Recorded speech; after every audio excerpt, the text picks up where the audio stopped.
Olá! Este vídeo tem como objetivo detalhar o nosso projeto integrador do primeiro semestre de 2019 do curso de Engenharia da Produção. Nós somos o grupo G5N1. O título do nosso trabalho: Mobilidade Urbana Sustentável. Uso do patinete elétrico visando minimizar os efeitos de poluição nos centros urbanos. Nós analisamos, pesquisamos, fizemos um levantamento bibliográfico e constatamos que a grande preocupação atual é com as emissões de poluentes. Se nós verificarmos as montadoras no mundo todo e também aqui no Brasil, elas estão trabalhando nos veículos híbridos e também 100% elétricos. Os elétricos são aqueles que realmente você faz uma carga neles, que você coloca uma tomada, como se fosse uma bomba de gasolina, mas é o elétrico. E o híbrido é a combinação de duas formas de você girar o motor. Seja ela por combustão interna, com combustíveis líquidos, sejam eles renováveis ou não, ou seja, gasolina, etanol, bioetanol, ou então também, também pode ser gás natural. Gás natural não é um combustível limpo, é um combustível de recurso fóssil, embora melhor do que o petróleo, menos nocivo do que a gasolina, mas no entanto a preocupação continua. Temos também a questão das baterias e temos algumas restrições quanto ao seu uso. Nós vemos hoje, por exemplo, embora nós estamos já com essa tecnologia já conhecida dos veículos elétricos e híbridos, ainda temos algumas questões importantes, principalmente na questão do custo, do preço. Então, por um lado, quando você tem um veículo elétrico, você minimiza, realmente zera a questão da poluição sonora, porque realmente é um veículo bem silencioso, e principalmente as emissões, os efeitos, os chamados GE, os gases de efeito estufa. Então você tem, por um lado, essa minimização, você zera, mas ainda você continua com o problema do trânsito nas grandes capitais. Porque o problema da poluição urbana está diretamente ligada à emissão da quantidade de veículos nos centros urbanos. Nós fizemos um levantamento, no nosso trabalho está bem detalhado, com dados do Detran, indicando que em São Paulo, por exemplo, hoje você tem cerca de 30% da frota nacional está no estado de São Paulo. E somente a capital, com cerca de 9 milhões de veículos, tem 30% da frota do estado. Então, realmente são números bastante alarmantes. E essa situação se repete também pelas capitais do mundo. Então, por um lado, nós temos a questão das emissões, que é a grande preocupação, mas também temos que pensar na questão da mobilidade, do trânsito. Então, o que nós fizemos? Para realizar o nosso trabalho, como podemos ver aqui, fizemos um levantamento bibliográfico, uma revisão bibliográfica, analisamos dados que foram apresentados a partir de um estudo realizado pelos Correios, e nós vimos realmente que o veículo elétrico, ele emite 163 vezes menos de gases, poluentes, do que um veículo a combustão interna. A partir disso, nós analisamos também as vantagens e as desvantagens de um veículo elétrico. Nós vimos, por exemplo, já falamos sobre a questão das emissões, o veículo elétrico nos apresenta emissões zero. Temos também uma rede elétrica, temos que considerar hoje, no Brasil, nós temos a energia elétrica sendo gerada em grande parte da energia hidráulica, e também temos agora uma coisa muito interessante, que é a energia fotovoltaica, o crescimento da energia solar, o que também pode ajudar nesse quesito.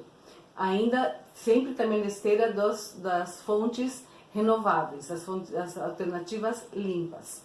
Então temos também autonomia, que chega a ser um pequeno problema quando o carro é elétrico, 100% elétrico. Você não tem esse problema no carro híbrido, porque no carro híbrido quando você utiliza o combustível líquido, gasolina ou etanol de preferência, toda vez que você freia o carro, etc., você está alimentando as baterias. Então você não carrega ele numa tomada como elétrico 100%.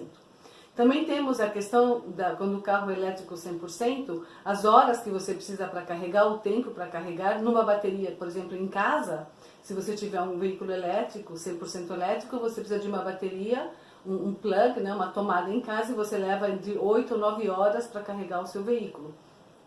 Isso para uma autonomia entre 160 e 200 km, dependendo o modelo dos carros.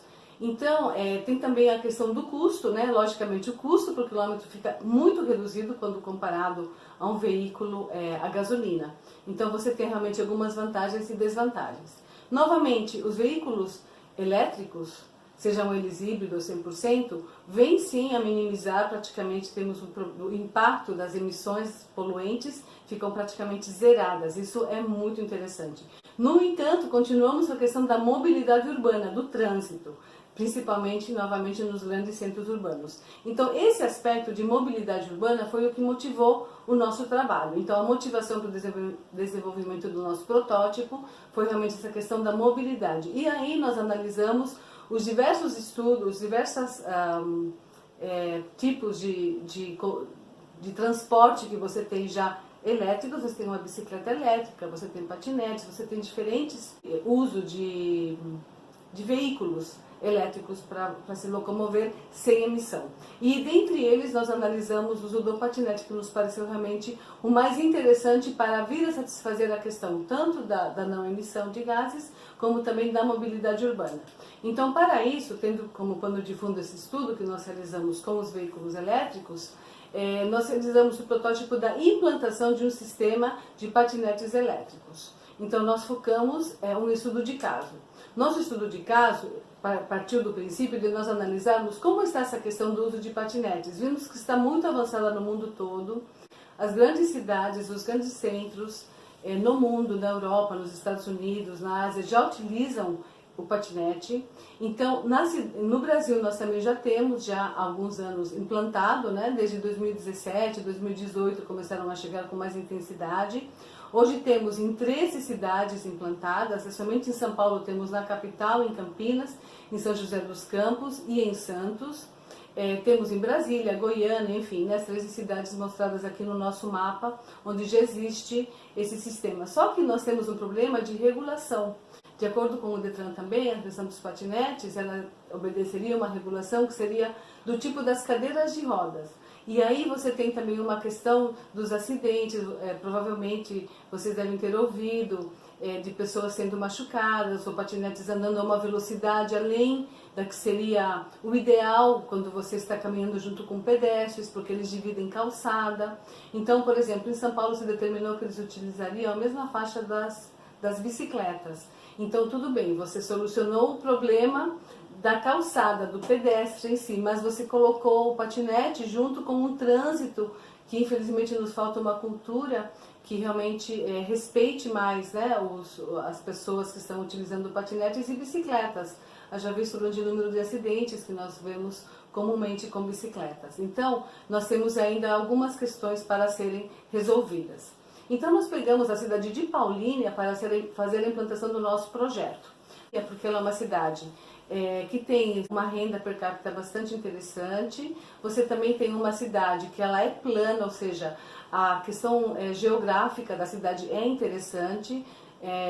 E você tem agora a prefeitura instalada, por exemplo, entre 5 e 7 quilômetros da prefeitura ao centro, que é essa Avenida José Paulino, que está aqui em Laranjinha. A gente mostra que a Avenida José Paulino, a prefeitura estaria mais para cá, onde você tem um grande número de pedestres transitando, muito ônibus, e são trechos planos que daria para você, realmente a gente viu, para você implantar uma faixa, seja ela exclusiva ou seja em calçadas, para você utilizar o patinete.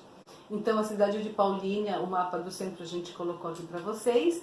E aí nós vimos que realmente com essa implantação do patinete, que hoje ele está sendo ainda discutido, a questão do preço, inclusive do custo, da legislação. Normalmente você paga a primeira hora, né, R$1, depois você paga 25 centavos por minuto adicional. Você precisa pagar, tem um cartão de crédito, tem um QR Code, é uma coisa bem prática. Você tem que ter um celular também com acesso à internet para poder utilizar.